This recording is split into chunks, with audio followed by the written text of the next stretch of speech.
오늘부터 우리가 5주 동안 특별히 빌립보서를 중심으로 해서 연속된 설교를 함께 나눌 것입니다. 여러분 시간 하나님께서 이때 특별히 빌립보서를 통해서 우리에게 어떤 말씀 들려주시나 여러분 사모하는 마음으로 이때에는 마음에 작정하시고 그리고 특별히 빌립보서를 꼼꼼히 좀 정독을 해보십시오.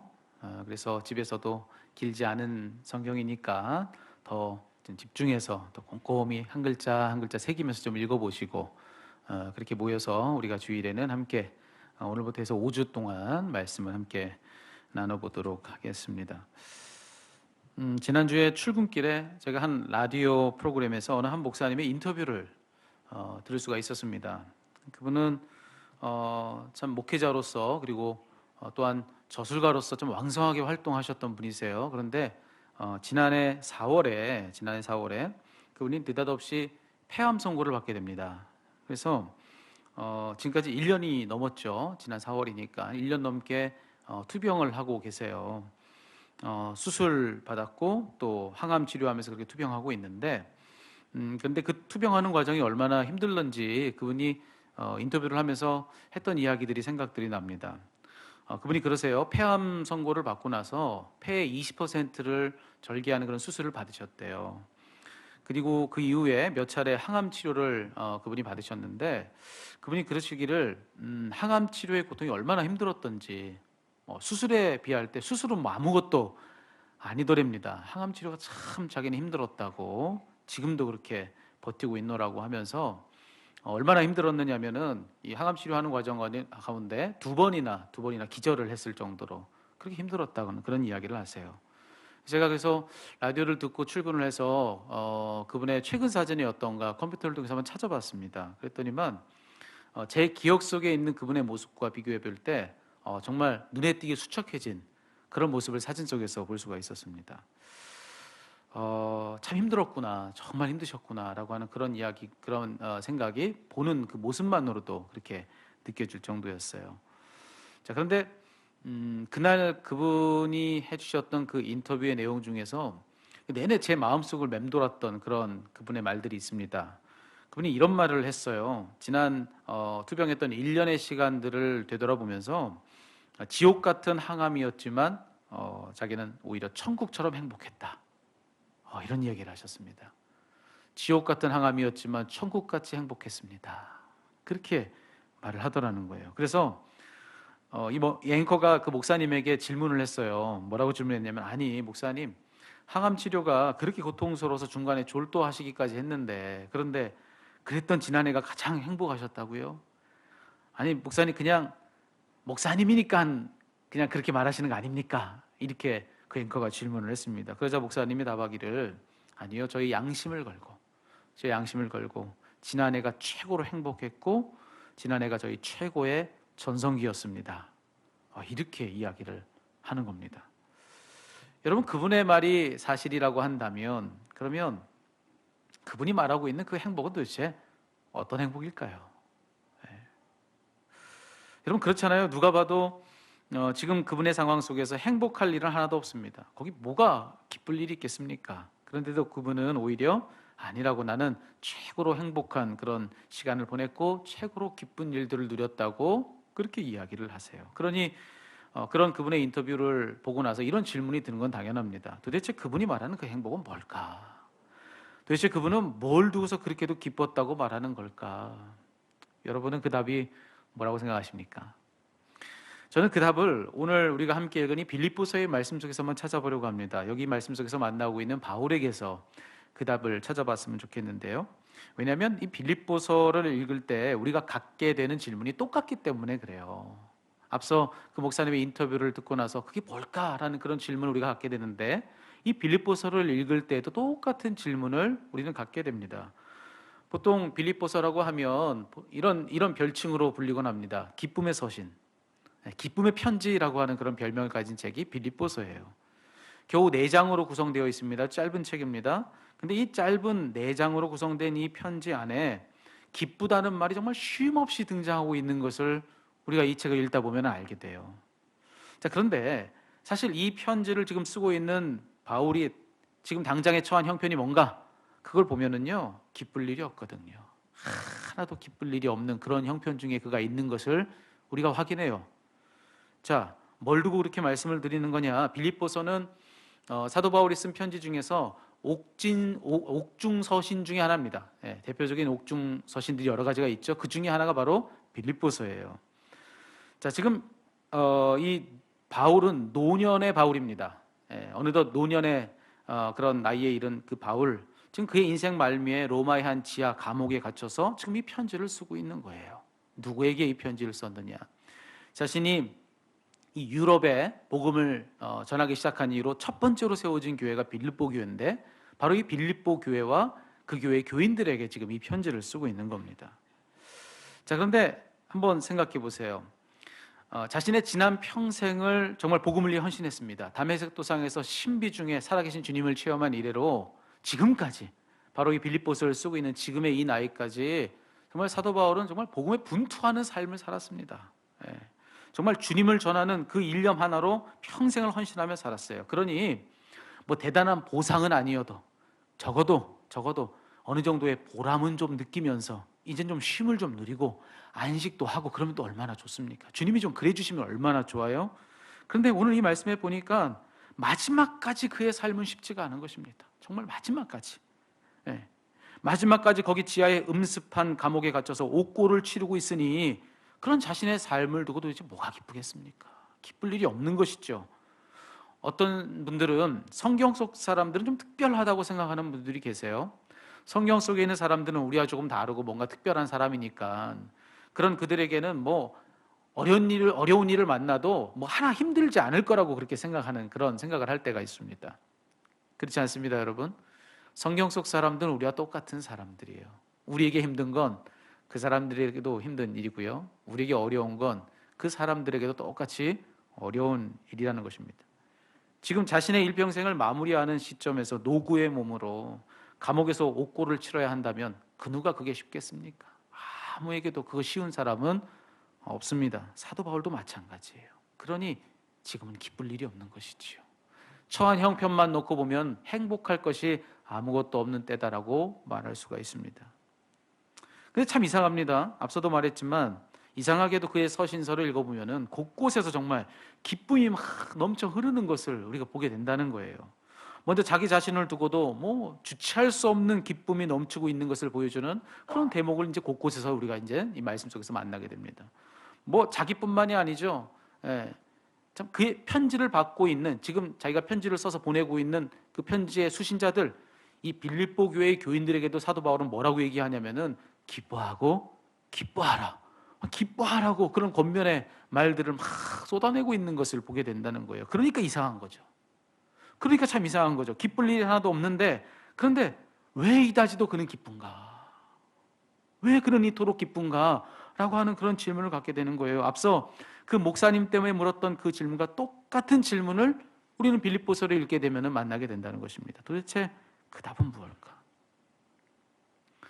여러분, 그 답을 찾는 거는요, 이 자리는 저와 여러분에게도 너무나도 중요합니다. 특별히 요즘에 우리에게는 참 중요한 것이 바로 그겁니다. 예. 여러분, 우리 중에 기쁘고 싶지 않은 사람 있습니까? 예. 기쁘고 싶지 않은 사람은 아무도 없습니다. 다 기쁘고 싶죠. 근데 정말 요즘 같아서는요, 기쁠 일이 없어요. 참 기쁠 일이 없는 그런 때를 우리는 지금 지나가고 있습니다. 여러분 알다시피 우리가 코로나19로 인한 이 어려움이 지금까지 계속되고 있습니다. 예, 지금까지. 벌써 얼마큼입니까, 여러분? 3개월을 꽉 채우고 이제 4개월째로 접어들고 있습니다. 그런데 문제는 뭐냐? 문제는 아무리 힘들어도 끝이 있다고 생각하면 그래도 견딜만 한 거예요. 끝이 있다고 생각하면 그래도 꼭 참다 보면 끝이 있지, 이 생각을 하게 되면 그래도 거기는 완전한 절망은 아닌 거예요. 희망도 가질 수 있는 겁니다. 근데 연일 계속되는 뉴스 보도를 듣다 보면 무슨 생각들 듭니까? 여러분, 어떤 이야기를 우리가 자꾸 뉴스를 통해서 듣죠? 이제 가을이 되면 또 한 번의 대유행이 온다는 거예요. 네. 그리고 그것뿐만이 아니죠. 올 연말까지는 치료제나 이 백신의 개발이 어렵다, 뭐 이런 이야기들이 들려오기도 합니다. 그것뿐만이 아니죠. 또 나름 전문가라고 하는 사람들이 나와서 앞으로 상황이 아무리 좋아진다고 하더라도 이전의 일상으로 완전히 돌아가는 것은 불가능하다. 이런 이야기까지. 여러분, 그러니까 지금 뭐 우리가 힘들어서도 힘들지만 이런 이야기를 들으면 끝이 보이지 않으니까 도대체 이게 언제 끝날까라고 하는 그런 생각 때문에 우리가 생각한 것보다 더 힘든 그런 마음의 그런 짐들과 무게를 우리가 지금 견디면서 그렇게 살고 있다는 겁니다. 근데 여러분, 그것뿐만이 아니죠. 우리가 힘든 일이 그냥 여기에 만나고 있는 그런 일들 아닙니까? 전 세계를 대상으로 하는 경찰 국가라고 자랑했던 미국, 여러분 거기서 지금 들려오는 소식이 뭡니까?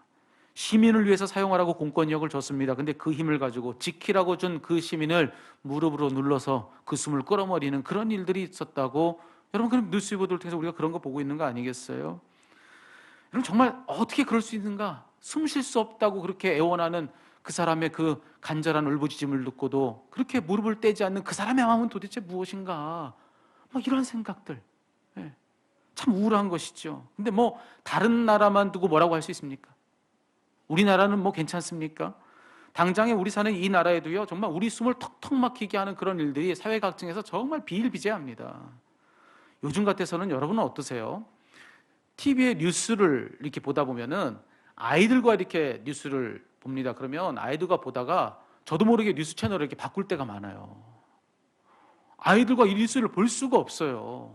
정말 이 뉴스 보도에서 나오는 그 선정적이고 폭력적인 그런 인면수심의 그런 사건들이 막 소개될 때는요, 이 볼 수가 없어요. 그래서 요즘엔 뉴스에도 19금 이걸 좀 붙여놔야 되지 않나, 막 이런 생각이 들 정도로 그렇게 답답한 마음이에요. 그런 생각이 막 들어요. 야, 이게 지금 세상이 더 악해진 건가? 아니면 옛날에도 그랬는데 미디어의 발전 때문에 이제야 우리가 아는 건가? 막 이런 생각이 들면서 여러모로 그렇게 답답하고 우울한 마음을 그렇게 가지면서 지금 우리는 이 시간을 견뎌가고 있는 겁니다. 그러니 여러분, 도대체 그런 시간을 보내고 있는 우리들에게 기쁠 일이 뭐예요? 대체 뭐가 우리에게 기쁠 일이겠습니까? 그냥 놔둬도 이렇게 힘든데 여기에 더해서 이 코로나19로 인해서 직격탄을 맞은 그런 분들까지 생각한다면 너무나도 힘든 시간들인 것이죠. 기쁠래야 기쁠 수가 없는 그런 시간이 지금이다. 그래서 그런 우리들에게 이 빌립보서를 읽는 것, 여기 빌립보서에서 만나는 이 사도 바울에게 귀 기울여 보는 것은 너무나도 중요합니다. 왜냐하면 그도 우리와 마찬가지로 기쁠 일이 하나도 없었기 때문에, 그런데도 그는 기뻤기 때문에 도대체 뭔가 기쁠 일 하나 없는 그때에도 그가 기뻤던 그 힘은 도대체 어디로부터 나오는 것인가? 우리가 거기에 대해서 귀를 기울일 필요가 있다는 것이죠. 그래서 저는 여러분과 함께 오늘부터 한 5주간의 말씀을 통해서 그 이야기에 대한, 그 질문에 대한 답을 한번 찾아보려고 합니다.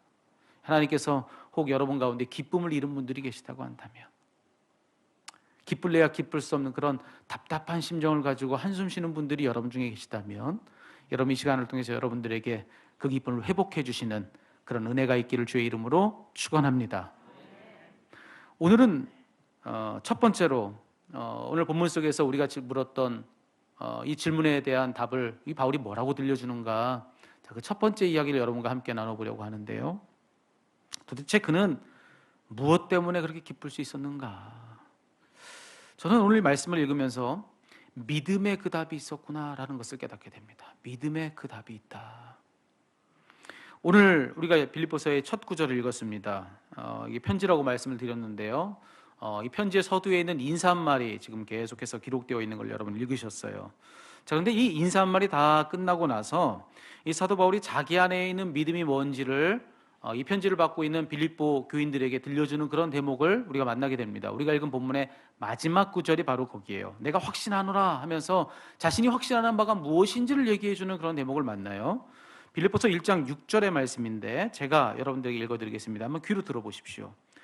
너희 안에서 착한 일을 시작하신 이가 그리스도 예수의 날까지 이루실 줄을 우리는 확신하노라.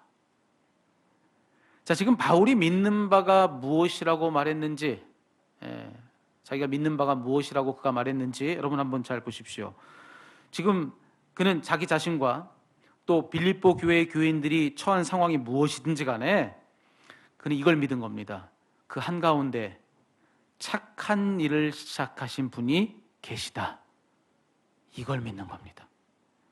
그분이 누구시냐? 바로 하나님이신 거예요.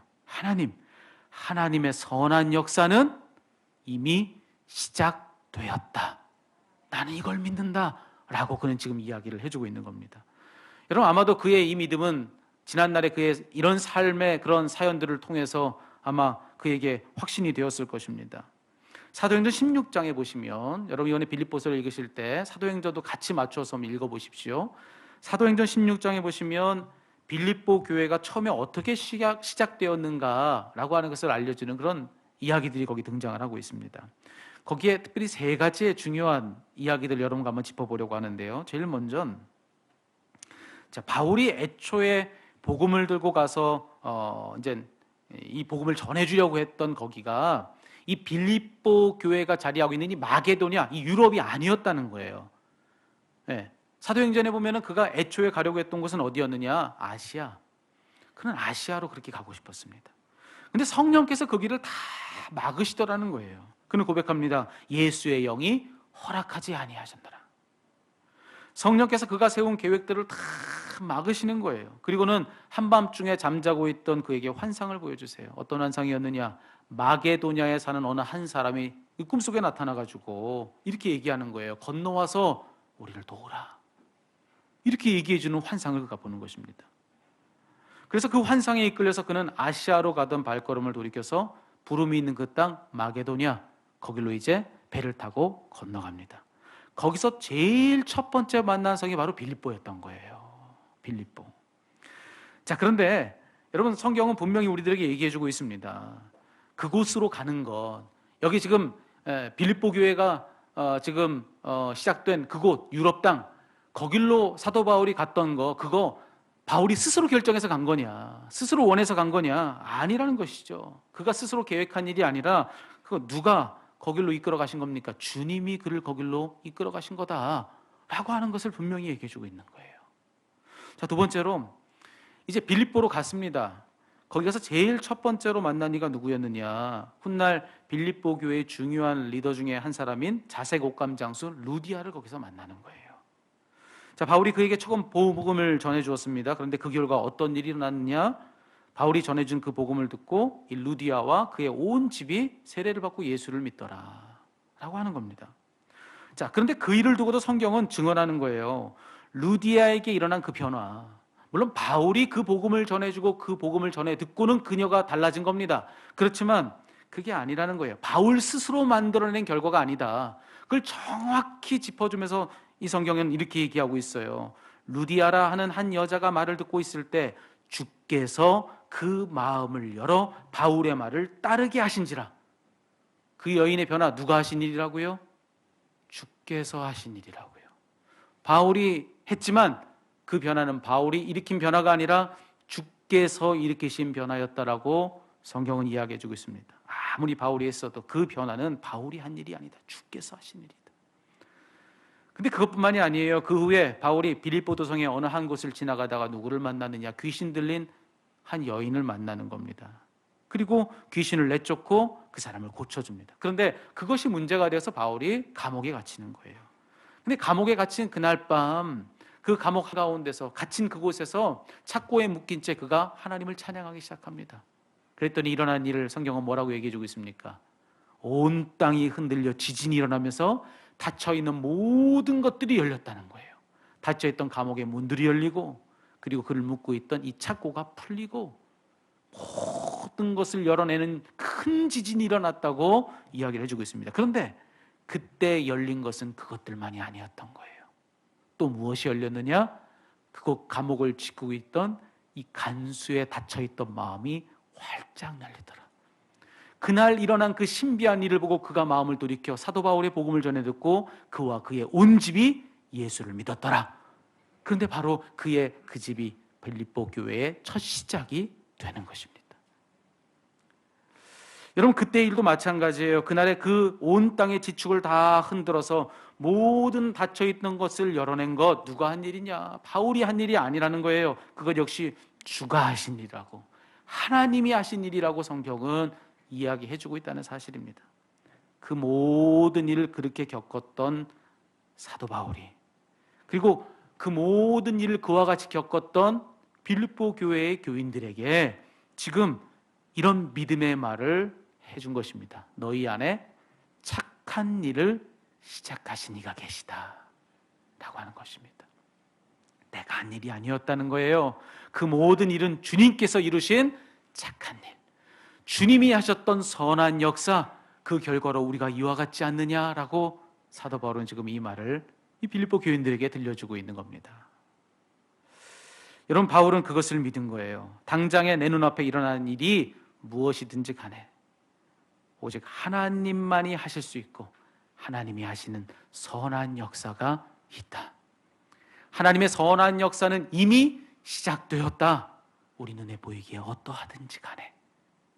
그는 그것을 믿고 오늘 이 편지에서 그 믿음을 얘기하고 있는 거예요. 하나님의 선한 역사는 시작되었다는 것을 나는 믿노라.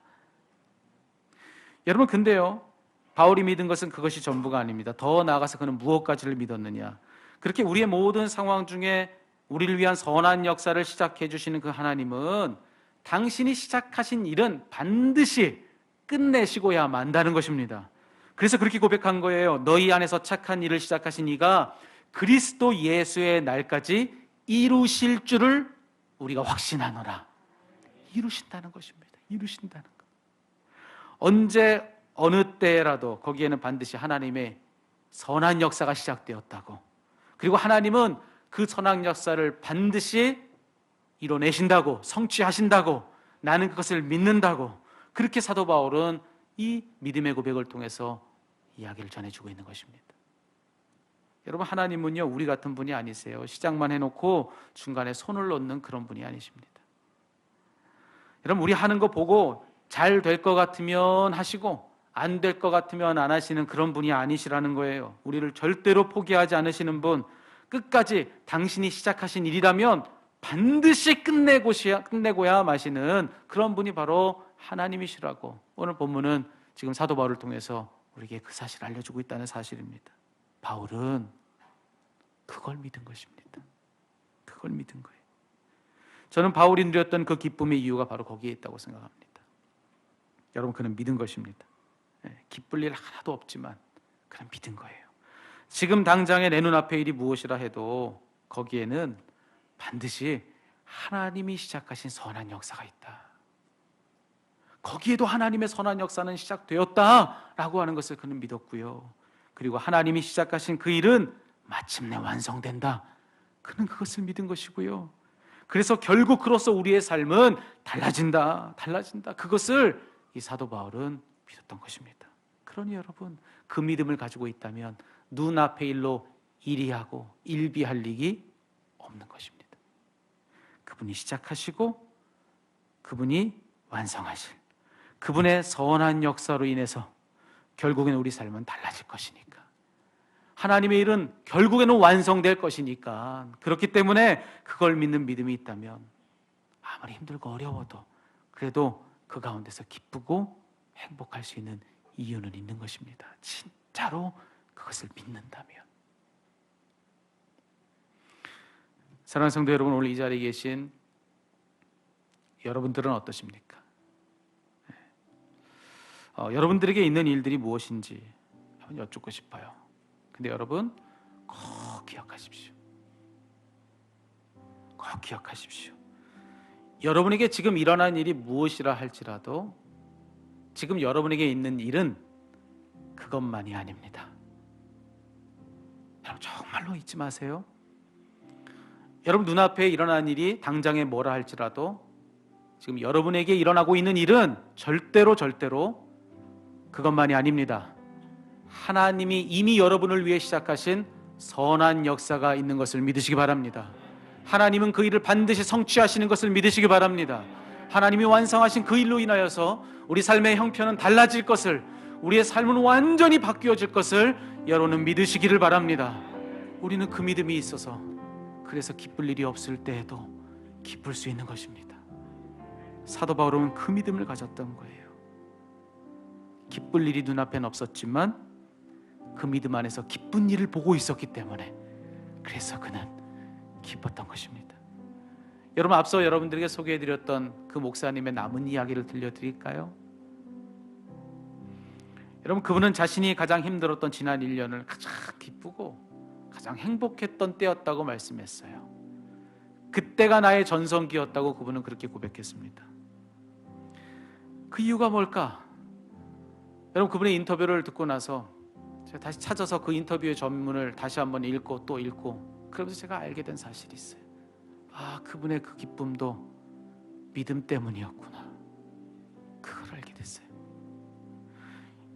여러분, 그분도 처음에는 원망이 막 터져 나왔대요. 하나님, 하필 왜 접니까?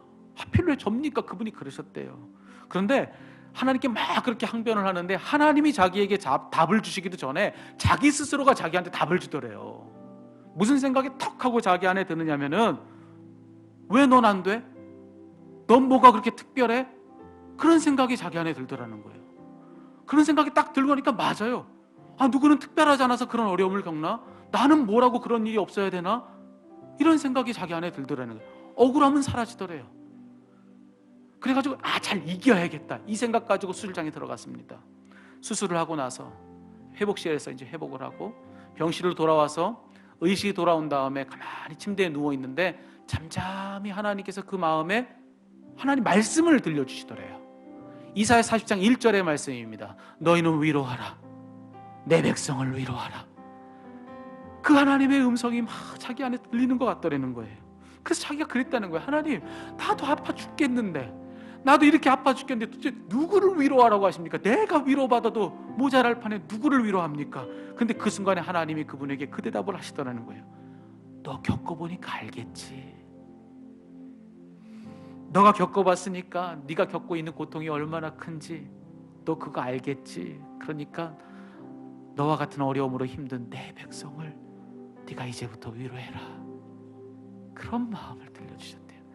그분이 그 말을 듣자마자 마음이 결단을 했어요. 그러기로 작정합니다. 그래서 그분이 그 자리에서 CMP라고 하는 집회를 만듭니다. Comfort my people, 내 백성을 위로하라. 이런 이름을 가진 CMP라고 하는 집회를 그분이 만들어가지고 수차례 암으로 투병하고 있는 환우들을 초청해가지고 자기도 아픈데 항암하면서 그분들을 향해서 복음의 메시지를 전하고 위로의 이야기들을 들려주기 시작했습니다. 그리고 매일 아침마다 날마다 기막힌 새벽 날개새라고 하는 유튜브 채널을 통해서 똑같이 암으로 인해서 고통당하고 있는 다른 환우들을 위하여서 위로하는 이야기들을 들려주기 시작합니다. 제가 어제 가서 확인해 보니까 가입자 수만 12만 5천 명. 보통 하루에 그날의 메시지를 듣는 사람이 아무리 적어도 5천 명, 6천 명이 하루에 꼭 들어가서 그 메시지를 듣는 그런 사이트가 된 것을 제가 보고 있었습니다. 여러분, 너무나도 힘들었는데 그 목사님 왜 그렇게 기뻤다고 말했을까요? 그간 하던 일을 아무것도 할 수 없었는데 그때가 내 전성기였다고 그렇게 그분은 왜, 무엇 때문에 그렇게 얘기했을까요? 믿음의 눈을 들어서 보니까 그 고난 중에서 하나님이 시작하시는 선한 역사가 있는 것을 보게 된 것입니다. 내 눈으로는 아무것도 안 보였는데 믿음의 눈으로 보니까 이거는 하나님이 아니시면은 하실 수 없는 일, 오직 하나님만이 하실 수 있는 일은 그 한가운데서 시작되더라는 거예요. 그런 일은 거기서도 완성되더라는 것입니다. 그분에게도 그런 믿음이 있었던 거예요. 모든 상황 중에서 하나님의 선한 역사는 이미 시작됐다. 그 하나님의 선한 역사는 반드시 이루어진다. 그래서 내 삶은 달라지고야만 한다. 그분에게도 그런 믿음이 있었던 것입니다. 그래서 그렇게 고백한 거예요. 나는 기쁘다고, 그때가 나의 최고의 전성기라고, 이제서야 나는 하나님께 붙들려 사용되기 시작했다고 그분은 그렇게 이야기를 하게 된 것입니다. 믿음의 눈으로 보니까 그게 보였던 거예요. 여러분, 이 시간에 여러분에게 기쁠 일이 없다면 이 믿음을 한번 가져보시기를 축복합니다. 기쁠 일이 있어서 기쁜 것은요, 그 이유가 사라지면 그 기쁨도 함께 사라지기 마련입니다. 믿음 때문에 기쁜 사람들은 눈앞에 있는 기쁠 일이 없어져도 기쁠 이유를 가진 사람들로 이 땅을 살아가게 됩니다. 여러분, 어떤 기쁨에 사로잡혀 사시겠습니까? 저는 이런 기쁨의 소유자가 바로 여러분 되시기를 주님의 이름으로 축복합니다. 특별히 지금 기쁠 일을 잃어버린 분들이 이 자리에 계시죠. 너무 힘든 걸 알고 있습니다. 너무 어려우시죠. 그렇지만 믿음 안에서 기뻐하십시오. 믿음 안에서 기뻐하십시오. 여러분 꼭 이걸 믿으세요. 모든 일이 다 끝났다고 생각하는 그때도 하나님이 시작하시는 선한 역사는 이미 시작됐습니다. 그 일은 반드시 이루어집니다. 그래서 우리의 삶은 달라지게 되어 있습니다. 여러분 이것을 믿는 믿음으로 모든 절망을 이기고 모든 때에 기뻐하시는 여러분 되시기를 살아계신 우리 구주 예수 그리스도의 이름으로 축원합니다. 오늘 이 시간에 우리가 이 찬양으로 우리 믿음을 고백했으면 좋겠습니다. 주가 일하시네. 주님이 일하십니다. 우리 주님이 일하십니다. 여러분 거기에 우리 소망이 있습니다. 여러분 꼭 우리가 찬양하는 가운데 그 믿음이 이제 여러분 믿음 되기를 축복합니다. 이렇게 고백하실까요?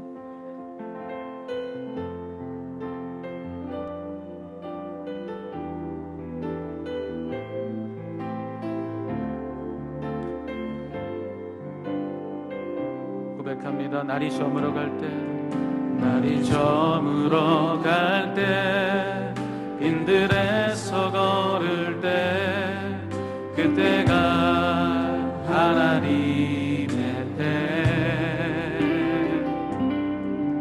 내 힘으로 안 될 때, 빈손으로 걸을 때, 내가 고백해 여호와 이래. 다시 한번 찬양합시다. 날이 저물어 갈 때, 날이 저물어 갈 때, 빈들에서 거닐 때, 그때가 하나님의 때.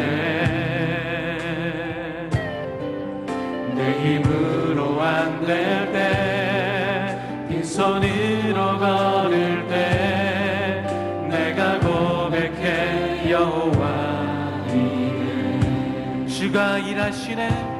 주가 일하시네. 주가 일하시네. 주께 아끼지 않는 자에게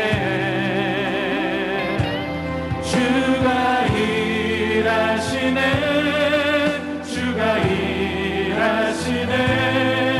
신뢰하며 걷는 자에게. 우리 모인 이곳에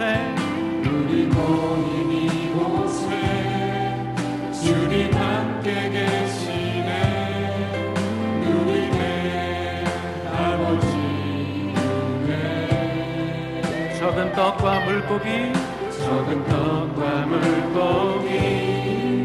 내 모든 걸 드릴 때 모두 고백해 여호와 이래. 주가 일하시네.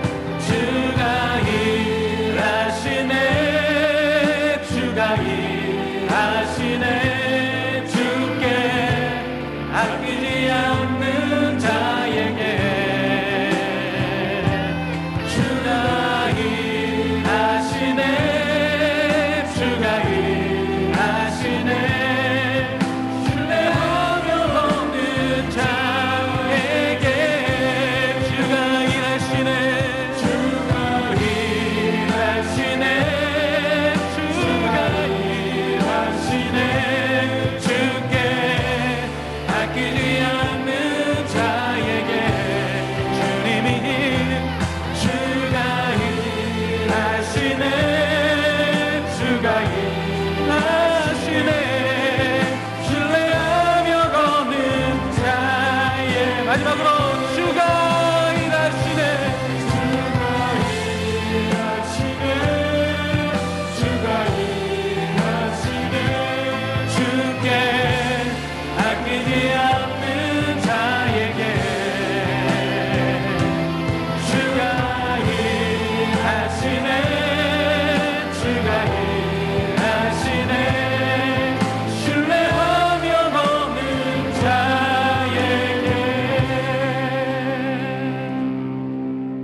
하나님이여, 너무나도 힘들고 어려운 때를 지나가고 있는 우리 성도들을 긍휼히 여겨 주시옵소서.